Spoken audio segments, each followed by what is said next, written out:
نہیں ہے ان کی تو ساری سیاسی جو پوری کوشش رہی ہے، کاوش ہے، وہ ہے ہی کہ قانون کی سربلندی ہو اور ملک کے اندر قانون کا نفاذ ہو، عدالتوں کا احترام ہو،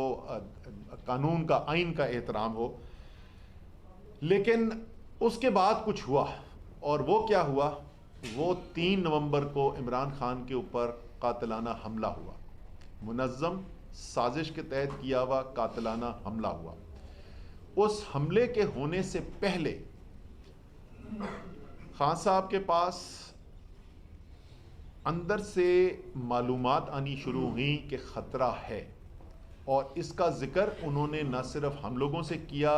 میٹنگز کے اندر بیٹھ کے، بلکہ کم سے کم 2 جلسوں کے اندر بھی انہوں نے ذکر کیا کہ کیا بیانیہ بنایا جائے گا اور کس طریقے سے قتل کرنے کی کوشش کی جائے گی۔ اور 3 نومبر کو پوری قوم نے دیکھا، وہ ہوتے ہوئے دیکھا، وہ قتل کی کوشش بھی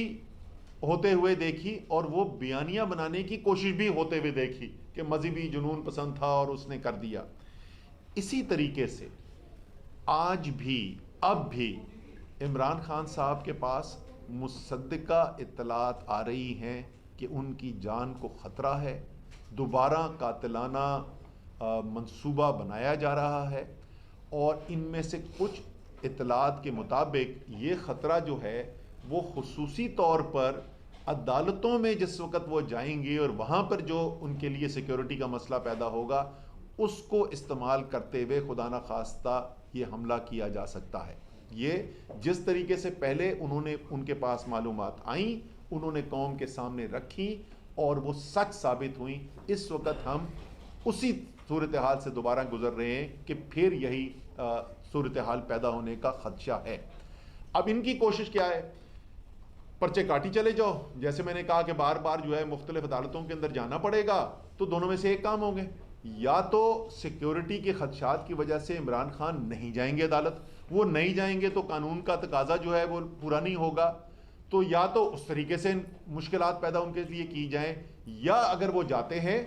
تو پھر واقعی میں ان کی جان کے لیے خطرہ پیدا ہو اور خدا نہ خواستہ اگر کوئی حملہ کرنا چاہتا ہے تو اس کو یہ موقع مل سکے۔ یہ ہے اس وقت جو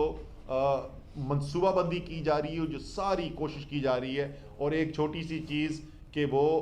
نوٹس دینے کے لیے آنے کو بھی اتنا بڑا وہ بنا دیا جاتا ہے کہ جیسے پتہ نہیں کیا گرفتاری کے لیے پہنچ گئے ہیں اور سب پتہ نہیں کیا کیا ہونے والا ہے۔ ان تمام چیزوں کو سامنے رکھتے ہوئے، اور اس کے بعد جو تجربہ ہمارا ہوا کہ پہلے کوشش کی گئی، اس وقت تو پہلے میڈیکل ریزنز بھی تھے، آپ چلنے پھرنے کے اوپر پابندی لگائی ہوئی تھی، ڈاکٹرز نے خطرہ نہیں لیا جا سکتا تھا، لیکن اس کے باوجود جب عدالتوں نے اصرار کیا تو عمران خان صاحب جو ہیں وہ لاہور ہائی کورٹ گئے، اس وقت تو میں بھی ان کے ساتھ موجود تھا، اور اس کے بعد وہ اسلام آباد میں جوڈیشل